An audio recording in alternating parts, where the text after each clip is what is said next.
سلام تعنا هبلنا فتوات بيتسب جز تي في على توزينا حزنا لكم قريبنا لنا نشانل لحدش تزخونكم سبسكرايب نمدباتنا دم شيرن لايكن بمقبار بيتسب كتكونوا بخبرنا قدم فلما قندقندنت بتات زينا زعلت بلصقنا استواردلو ميستر عوض شررينا نستسبر مسمر مكل خالن انتا يمثل أبا جنبار رايا حدوش وتهدراو منقصقاص تجميرو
ميدياتات بلصقنا أب حمورا زقات من زيت تصبيو كنتات انتايو نمنتاي كان بمعراب تقراي مساعتوا دمصنت في انزبلون زرزر لنام لعلوت أزوز تسراويت إيرتران تقراين أب إقلا هصوص أخيبا كايدوم انتايو سانخ أم حلاليفوم ناباخوم كنبلينام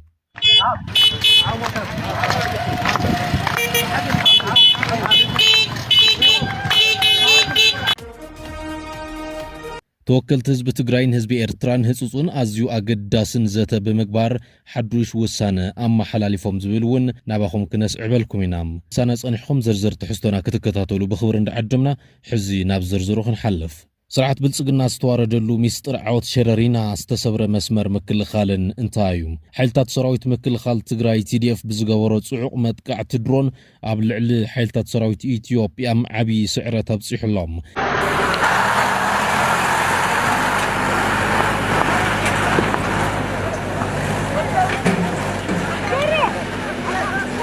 مسمر مكلخال صلاءون كم استسبر تقليصهم أبا جنبار وق شررينا زركب حيل مكلخال تقراي TDF تمال بزقورو بلوصن صعقون متقعت درون قبل على سراويت إثيوبيان مشارختون كبيد سبعون نواتاون كسارة بمبصح ندحريت كم زن سحابهم تقليصهم TDF دقاقيمو مستنكر زسرح أبا وق استموكرن مدارك تزيبولون جقنا سراويت مخوانو بتقبار ينصبارق اللو زبولو مساخر عيني تبقو جيلا بلسقنا استولع ورار بعلو بزولو حوي بزقباء كم زنرد قليصهم يوم أبزنا يتمالو زرقف حيل سراويت إثيوبيا أزيو بزح مخوان زقلسو من جتاتنا بحفشاقن متنا سفيحين تاريخاون عود كم استمزقبا تقليصو اللهم أب زوبا معراب تقراي كبابتات شررينا استفز أما مفرح صلقن ودكتن كاب جنبار معراب زبز حنا حبريتاتات كم زملكتو قصلاتن موتاتن سراويت إثيوبيا نمم مللاس كاب عقمن العلو كوينو مو علو تحبيروم بقديتا ناي سيفل مخاين كتقومو كم زوا علون نمفلات تخايلو لهم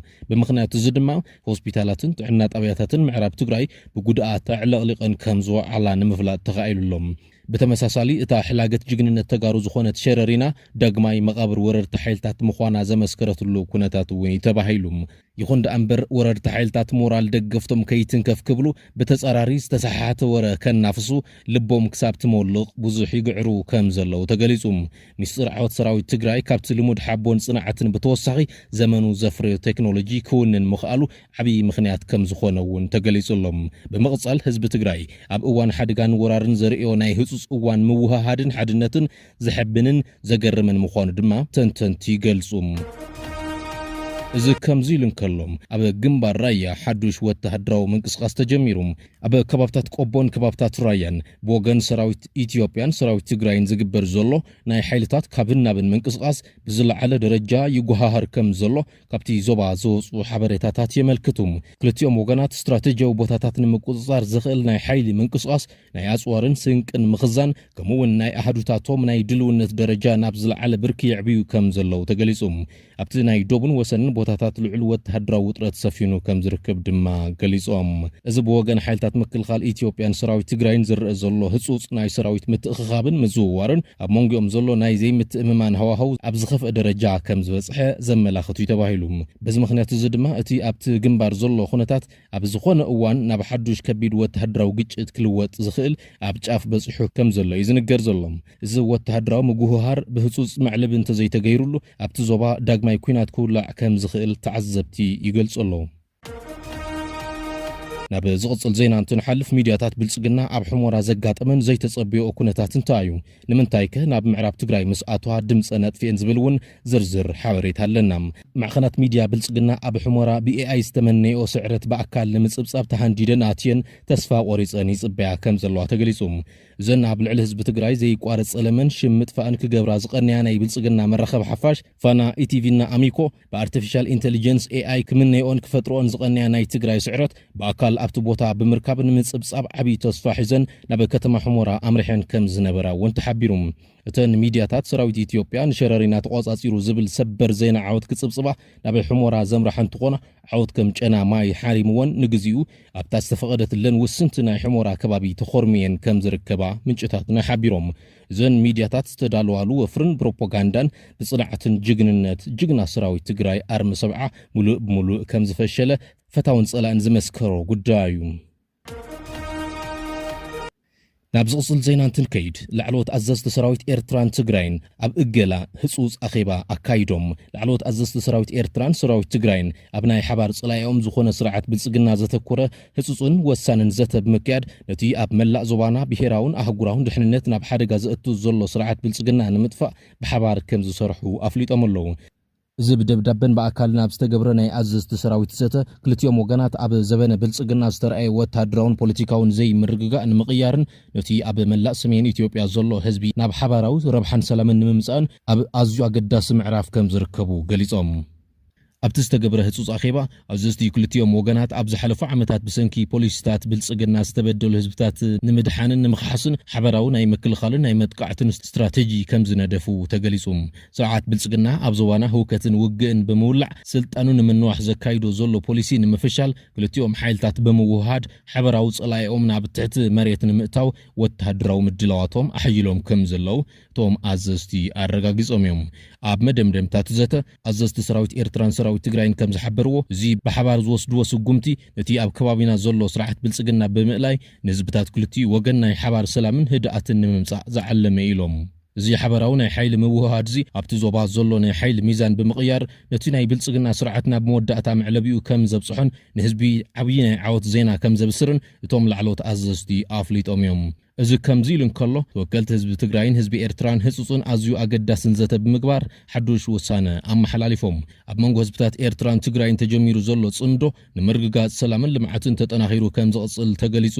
እዚ ዝተገልጸ ካብ ወረዳታት ጉለመኸዳ ዛላምበሳን ንኡስ ዞባ ሰንዓፈ ሃገረ ኤርትራ ዝመጹ ነበርትን ኣካላት ኣመራርሓን ክልቲኡ ህዝብታት ጀሚሮምዎ ዘለዉ ሓድነት ናብ ዝለዓለ ብርኪ ንምስግጋር ኣብ ዝተሳለጠ መድረኽ እዩ በዝዕለት እዚ ኣብ ወረዳ ጉለመኸዳ ከባቢ ዝባን ሑጻ ዝተሳለጠ ርክብ ህዝቢ ንህዝቢ ተረኺቦም ዘረባ ዘስምዑ ዋና ማሕደር ወረዳ ጉለመኸዳ ኣይተ ሃፍቶም ባራኺ ከም ዝበልዎ ህዝብታት ኤርትራን ትግራይን ብታሪኽ ኣመጻጻ ባህልን መንነትን ሓደ ህዝቢ ከም ዝኾነ ብምግላጽ እዚ ህዝቢ ዝሓለፈ ቁስሉ ብምሕዋይ መጻኢኡ ብሩህ ኣብ ምግባር ክሰርሕ ድማ ጸዊዖም እዮም ዋና ማሕደር ዞባ ምብራቕ ትግራይ ኣይተ ፍሳ ሃይላይ ኣብ ዘመሓላልፎ መልእኽቲ ድማ ህዝብታት ትግራይን ኤርትራን ዘለዎም ታሪኽ ባህልን መንነትን ከም ዘሎ ኮይኑ ብሰላማዊ መንገዲ ሓቢርካ ምንባርን ምስራሕን ዘማዕበሉ ብተወሳኺ ድማ ናይ ሓባር ጸላእን ተጋጥም ሓቢሮም ብምቅላስ ንዓወት ዝበቕዑ ምዃኖም ስርዓት ደርግ ንምውዳቕ ዝተኸየደ ቃልሲ ሓደ ኣብነት እዩ ክብሉ ገሊጾም እዚ እንትበሃል ኣብ ጉዕዞ ህይወት ጸገማት ኣይነበሩን ማለት ኣይኮነን ዝበሉ ኣይተፍሳ እቲ ዋና ነገር ክልቲኡ ህዝቢ ጸገማቱ ኣሪሙ ከይድገሙ ብልቢ እንተሰሪሑን መጻኢ ዕድላቱ ኣብ ዝውስኑ ዛዕባታት ሓቢሩ እንተዓሚሙን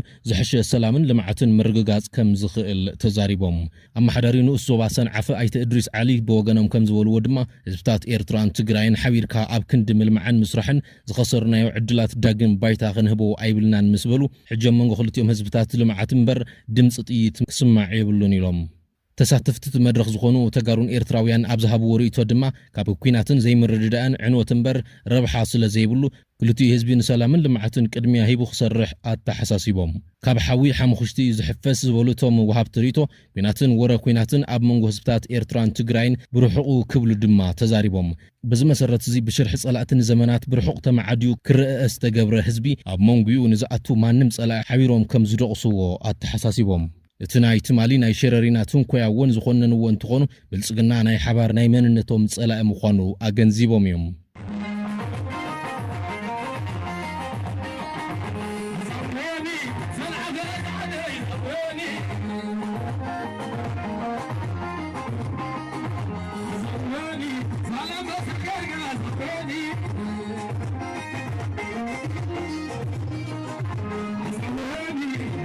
ክቡራት ሰማዕቲ መደብ ዜና ግእዝ ቲቪ ንሎም ዘዳለናዮም ዕለታዊ ዜናታት ኣብ ዝንዛዝም ኣብ ዝቕፅሉ ብካልእ ርእሰ ጉዳያት ክሳብ ንራኸብ